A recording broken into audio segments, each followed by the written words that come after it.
Welcome to another edition of the DJ Roscoe Sports Show for our late night edition, Thursday, Friday, Junior, January 15th, 2026. I'm live, Palatial State, here at Dallas, Pennsylvania. This week, if it's Thursday, must be Mammoth Sports Talk, right here on the DJ Roscoe Sports Show. Very happy with you once again. Our puppy Haley is here. She's trying to take a nap, so we don't want to be too loud. Got the Knicks game on. They're playing the Golden State Warriors. They had a massive lead.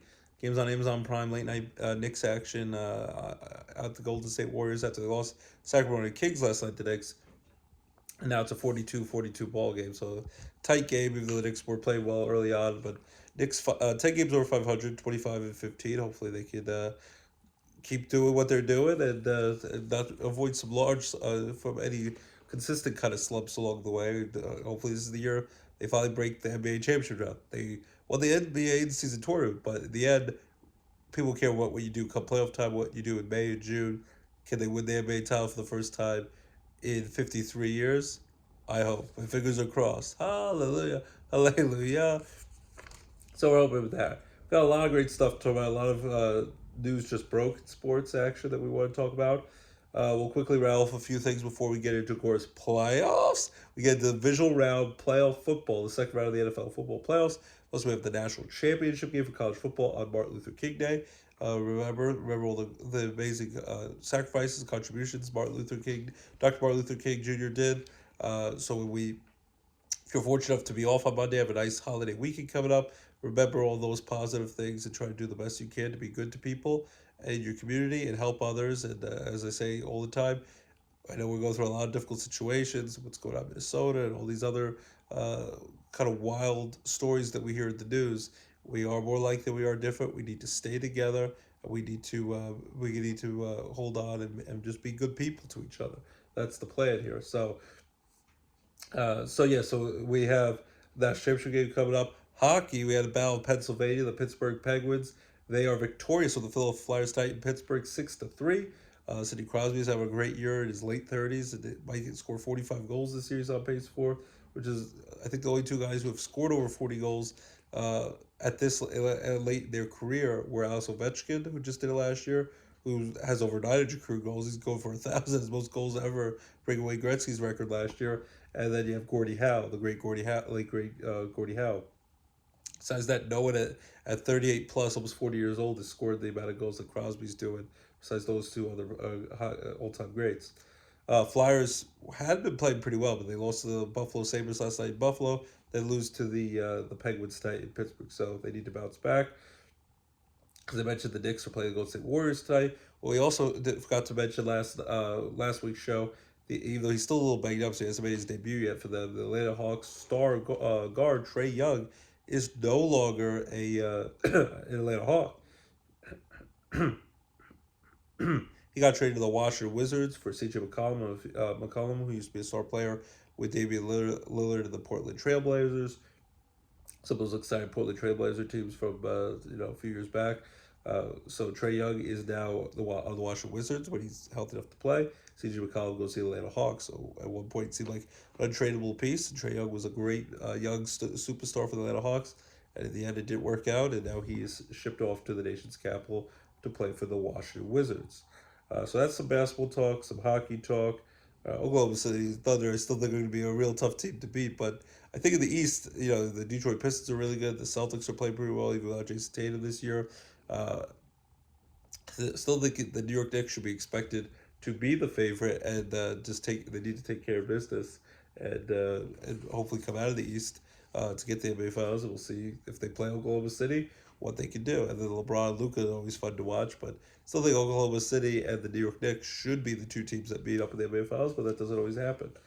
So we talk basketball, we talk hockey. Baby Penguins got a nice win against Providence Bruins last night, 4-1 on the road in Providence. They will be back at home starting tomorrow night. They have back-to-back home games Friday night and Saturday night, both against the Hartford Wolfpack, the New York Rangers minor league AHL affiliate. 7:05 Mohegan Sun Arena at Casey Plaza at the WB at Wilkes-Barre with Tux and the boys playing tomorrow night. And then 6:05 they play on Saturday night. I think tomorrow night is beach night, beach themed night. If you come down to get when it's cold, we have the nice mild weather. Now it's getting back to freezing cold weather in the middle of January.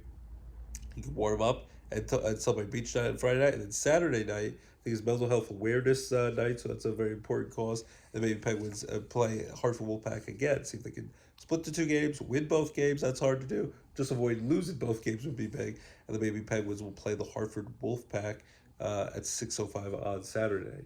So that's the hockey talk.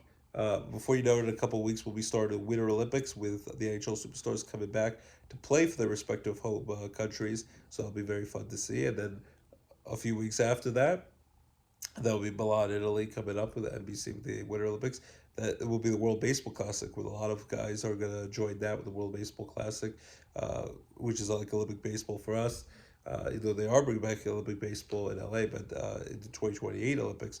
But that's sort of the season, and they're not going to stop the season. So Clayton Kershaw, who's going to retire, the all-time great Dodger, he has announced that he will be playing at least one more time.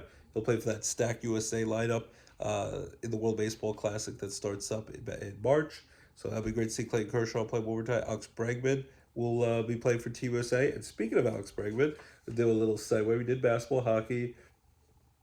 That's why now we're back with the baseball hot stove talk. Alex Bregman, the Red Sox thought they had him, but they offered him 5 years, $165 million. I think Scott Boras is a powerhouse baseball agent, his agent. And they're like, no, we have a bigger offer. The Red Sox called their bluff, said, we don't believe you, and they got screwed over. And they probably deserve that. As a big time Yankee fan, I'm taking a lot of great glee with the Red Sox and New England Patriots, teams that have beat up with some of my favorite teams, struggle and lose their star guy. So after dealing away Rafael Devers last year, because he didn't want to, he wanted to play third base, didn't want to just DH. They sent away the San Francisco Giants. They have a lot of good young talented players. Still made the playoffs last year before my Yankees knocked them out in the wild card series, best of three, and Cam Schlittler dominated the final game. They knocked him out, and he's from the Boston area. Now they lose Alex Bregman, who they decided to keep at third baseman over Rafael Devers, who they traded away because he was disgruntled. Alex Bregman signs 5 years, $175 million to play for the Chicago Cubs. So he goes to the Cubbies because they lose Kyle Tucker, but they get Alex Bregman, star power hitting the great defensive third baseman and offensive third baseman. Alex Bregman goes to the Cubs. 5 years, $175 million. The introductory press conference today says he will play for Team USA in the World Baseball Classic. Aaron Judge is the captain of that team. And then Ranger Suarez, the Philadelphia Philly lefty pitcher, who great pitcher, sometimes gets banged up with injuries, but 5 years, $130 million. He goes to the Boston Red Sox. So if the Red Sox lose Alex Bregman, they still might need some offensive bats, I think, to really compete in a tough division, the AL East, with the Toronto Blue Jays, who've gotten better. They made the World Series last year, almost won it in 7 games against the mighty Dodgers. Yankees are always good. The Orioles are going to be good with Pete Alonso. They're getting better. They'll probably add a pitcher. Tampa Bay Rays are always competitive. And the Red Sox, you lose out on Alex Bregman, already got rid of Rafael Devers, have a young lineup, but they at least add to their pitch staff with Garrett Crochet and all those star pitchers. And now Ranger Suarez goes for the Phillies. The Phillies need to help with their pitching staff now. And Ranger Suarez goes to the Red Sox, 5 years, $130 million. And now the big breaking news tonight, Kyle Tucker, he is not a Cub anymore. The Mets and the Blue Jays had offered big bucks apparently for him, along with the Dodgers. Of course, you know where he went. The Mets had apparently offered him $50 million. He's on a short-term deal for 3 years. It was going to maybe go up to 4 years. That wasn't the biggest deal. The LA Dodgers, drum roll, they get their man. So the Dodgers, who didn't need much help and are ready to win back-to-back World Series champions, probably going to win a third straight. Pretty much done deal. They're going to be the three-peat World Series champions, like the last time we did that. The Yankees did in 98, 99, 2000. Almost did it in 2001 again.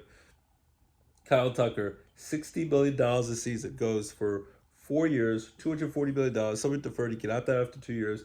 Kyle Tucker, the star, all-star outfielder, great defensive outfielder, great power-hitting outfielder, big run producer. He goes to the LA Dodgers. They didn't have much weaknesses.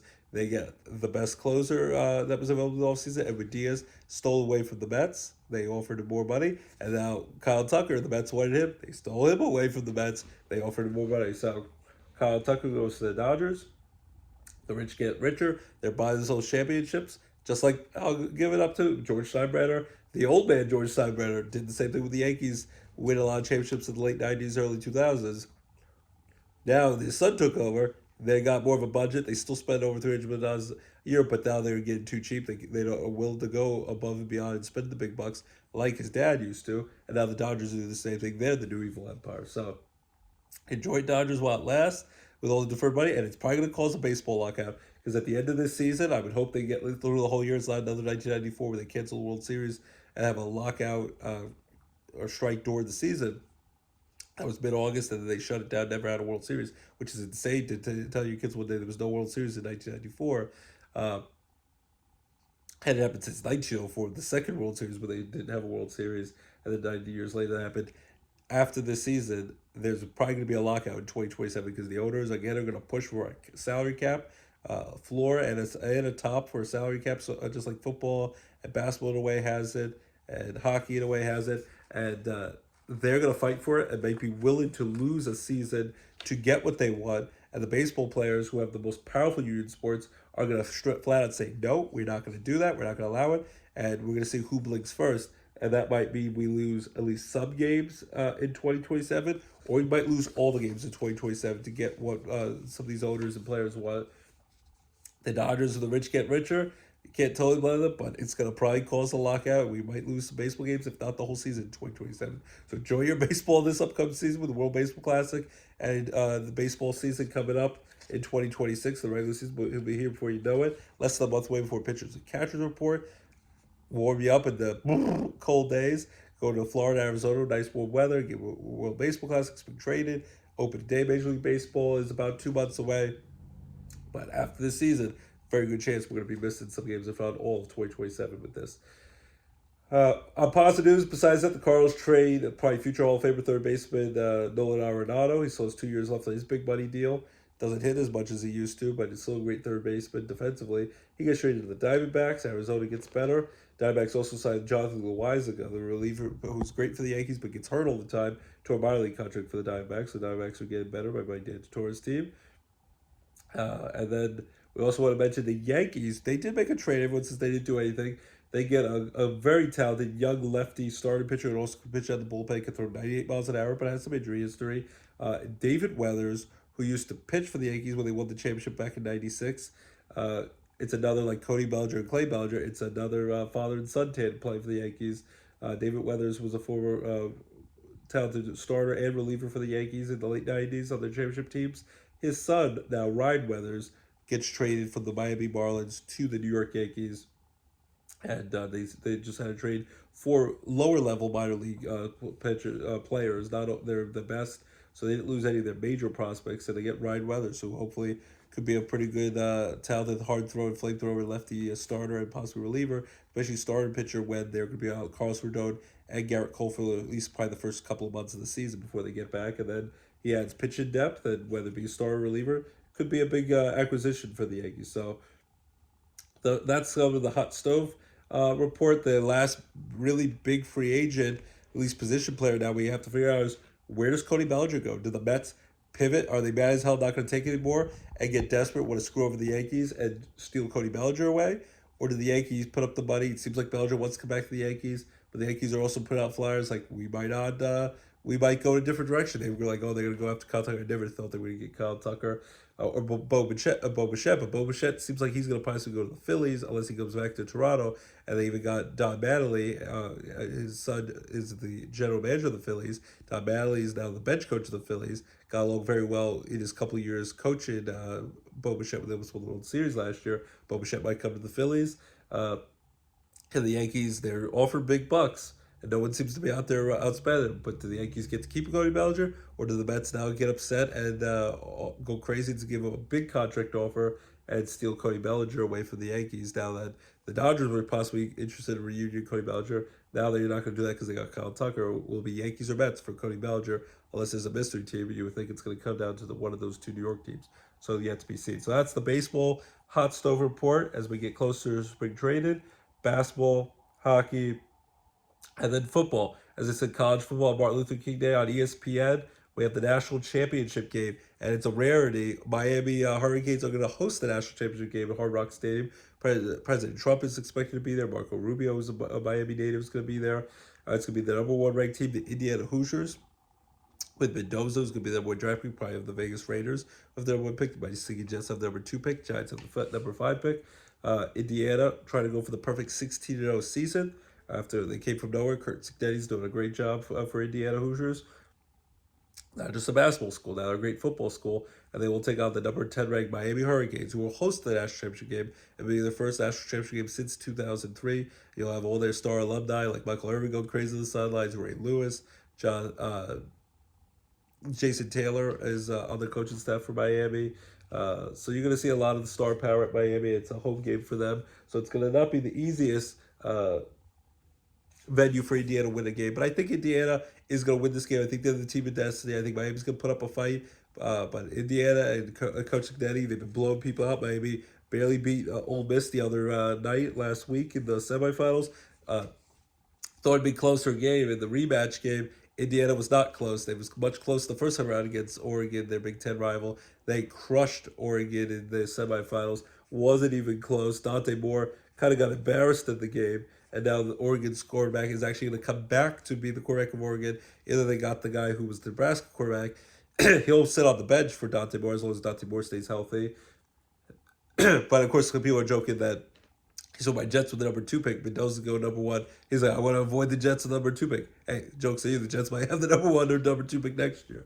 Archie Manning is also available. A lot of quarterbacks going to be available next year out of the, but probably a stronger football draft class next year. So, but even more competition for Dante Moore. But Dante Moore stays in school, goes to Oregon, staying in Oregon, Indiana. Crushed them. I think Indiana's going to win this game. I think Miami plays it close for a while. I think they're going to make it a challenging game. They'll have the atmosphere with their home crowd.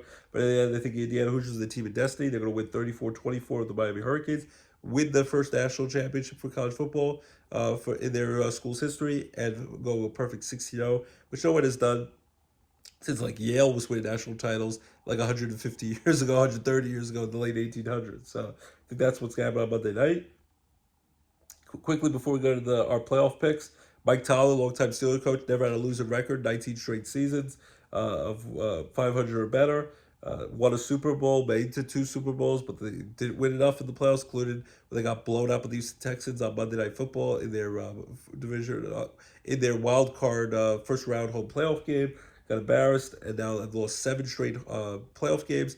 Haven't won a playoff game since 9 years ago today, January 15th, 2017, when they beat the Dolphins, and then in the first round, then 9 years ago tonight, second round beat the Chiefs before Pat Mahomes was the Chiefs quarterback. It was Alex Smith was their quarterback, and then they lost. They got blown out by Tom Brady, the Patriots, the AFC Championship game, and that was the same year the Patriots had them come back from 28-3 improbable deficit and beat the Atlanta Falcons in the first ever overtime Super Bowl game. Since then, they had won a playoff game, and he tied Marvin Lewis for most consecutive losses without winning a playoff game, 7 straight. So, but the Steelers might be careful what they wish for, because as much as he's had struggles in the playoffs, they at least would get to the playoffs pretty much every year. They won the division 8 times, including this year. They were in the playoffs 13 of the 19 seasons he coached, never had to lose a record. They were always in it. They just didn't a lot of times get done in the playoffs in the second half of his tenure there after having a lot of success early on. You know, some people will credit Bill Cowher, some of the, for leaving some of those star players behind in the foundation. But Steelers don't fire coaches. I would have loved to have seen him get one more chance, get year number 20. I thought he was going to go for year 20. But I think especially a lot of Steeler fans were fire Tomlin, and they were getting restless and getting upset, and he probably felt that. And he made the decision pretty quick and shocked a lot of his players. TJ Watt was crying. Aaron Rodgers is probably going to retire now. He was crying and saying, "I'm sorry, coach." Joey Porter Jr. was in shock. Cam Hayward was shocked. I think he made his decision whether they were going to go out on top and go right at the sunset, which I'm sure he would have wanted to. This was going to be it for him, and he stepped down as his coach on Tuesday afternoon, shocking a lot of people. Some Steelers fans rejoice, but we'll see. It might not be, grass might not be green on the other side. There's talk that Tom might not coach ever again. Like Bill Cowher might just go into television and just stay there, or just enjoy family time. I think he's 53 years young. Was very young when he got the coaching job. And so now we see where the Steelers go. Maybe Brian Flores, a defensive-minded coach. Maybe they go offensive route. They usually go defensive route. They're going to be trying to get a guy And usually when they get a guy, they keep him for a long time. Chuck Noll was the coach from 69 to 1991. Then you had Bill Cowher from 92 to 2006.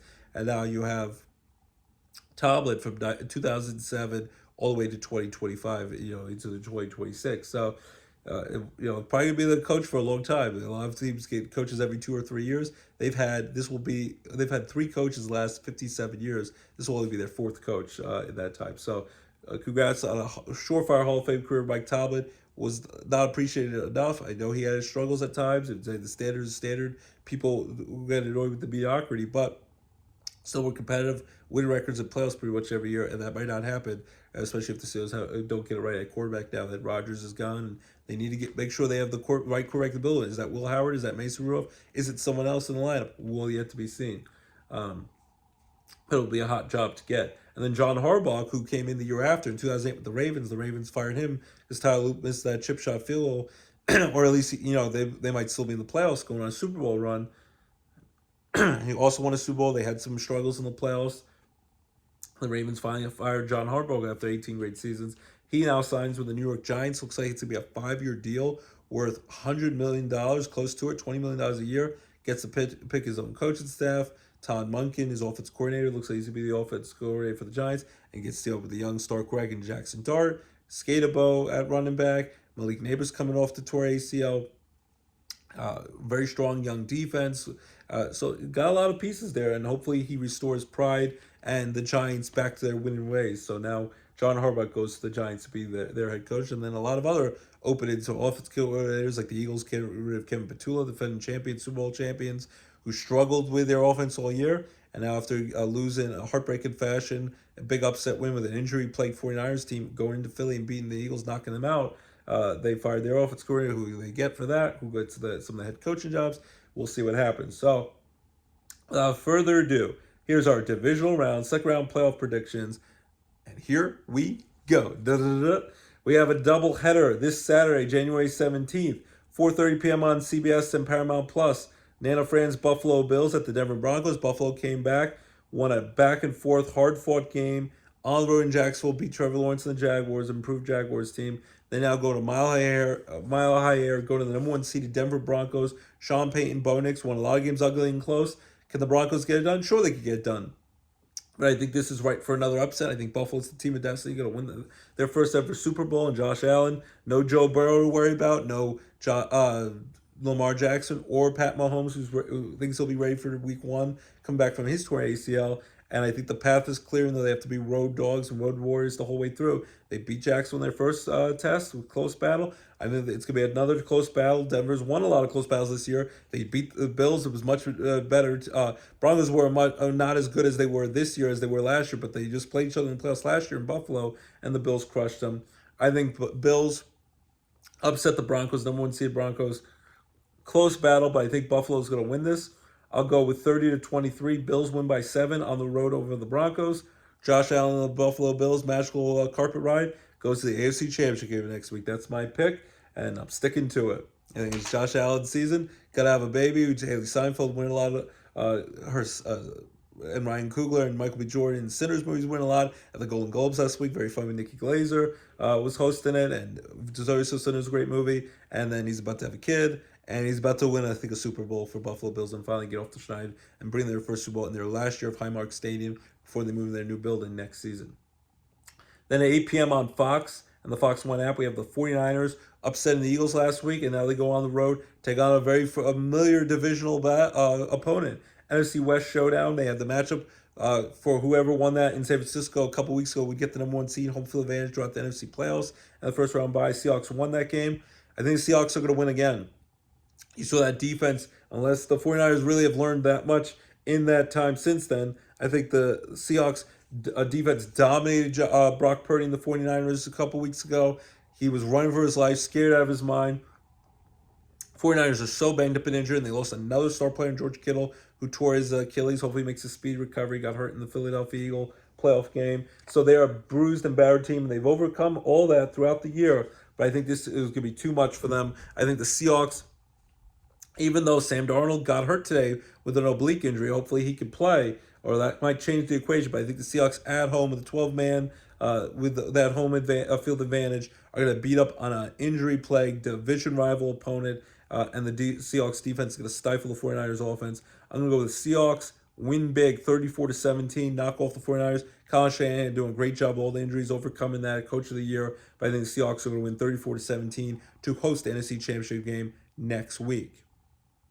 Then Sunday, doubleheader, January 18th, we have at 3 p.m. on ESPN and ABC simulcast and the ESPN app. The Houston Texans, after their defense stifled Aaron Rodgers and the Steelers and returned DK Metcalf, the Texans have won 10 games in a row. DeMeco Ryans and the Texans, their defense is fierce. They're ferocious. They're going to give Drake May and the Patriots a lot of problems. The Patriots were able to beat up on the LA Chargers. Justin Herbert running for his life and had no protection there. But I think the Texans, their strong defense. The only thing I worry about me, CJ Stroud, with all the fumbles and the turnovers, looked very scared out there with the Steelers' strong defense. He needs to clean that up. It was a 7-6 game going in that fourth quarter before the Texans' defense came alive and scored two defensive touchdowns, and they were playing against a bad Steelers offense. CJ Stroud's got to cut out the turnovers, but if he could do that and play clean football, I think the Texans go on the road and upset the New England Patriots. Drake May, with all his firepower, and possibly might win the MVP over Matthew Stafford. And Mike Vrabel always has that team ready to play. Texas defense can be hard for Drake May and that Patriots offense to do much. And I think the Texans, as long as CJ Stroud plays okay, make it 11 straight games. They're on a wild ride, and they might be the team of destiny after a slow start beginning of the year. Texans are going to win a close game over the New England Patriots. And I think it'll be a relatively low-scoring game because they're the staunch defense of the Texans.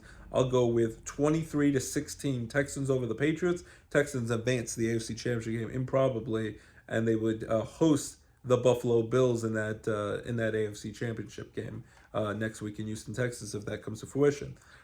Then 6:30 p.m. on NBC and Peacock, we have the LA Rams versus the Chicago Bears. The Bears. And the Bears, maybe they're the team of destiny. Caleb Williams, Ben Johnson, first year as head coach, as the offense coordinator, all the success with the Lions. They keep going down by a lot of points, and maybe that glass slipper might finally shatter, but they keep getting it done. Looked like they were dead in the water, down 21-3. Their rival Green Bay Packers. Thought my upset pick was going to get it right. Jordan Love, Packers were humming. The offense then slowed down in the second half of the Packers. Their field goal kicker kept missing field goals and extra points in the wind. And the Bears offense, Caleb Williams, they got that confidence. Ben Johnson still that confidence, and Caleb Williams has turned the quarter. With painted fingernails or not, the Bears are getting done, and the Bears get to host another playoff game. They came back and beat their arch rival Packers, and now they get to host the LA Rams in frigid cold Chicago. Matthew Stafford sometimes struggles playing in cold weather. Got to play in a dome in Detroit. It was a long time line now, and the Rams plays in nice warm weather. But I'm going to go, as much as it's hard to pick against because the Bears seem to be the team of destiny and win all these close games.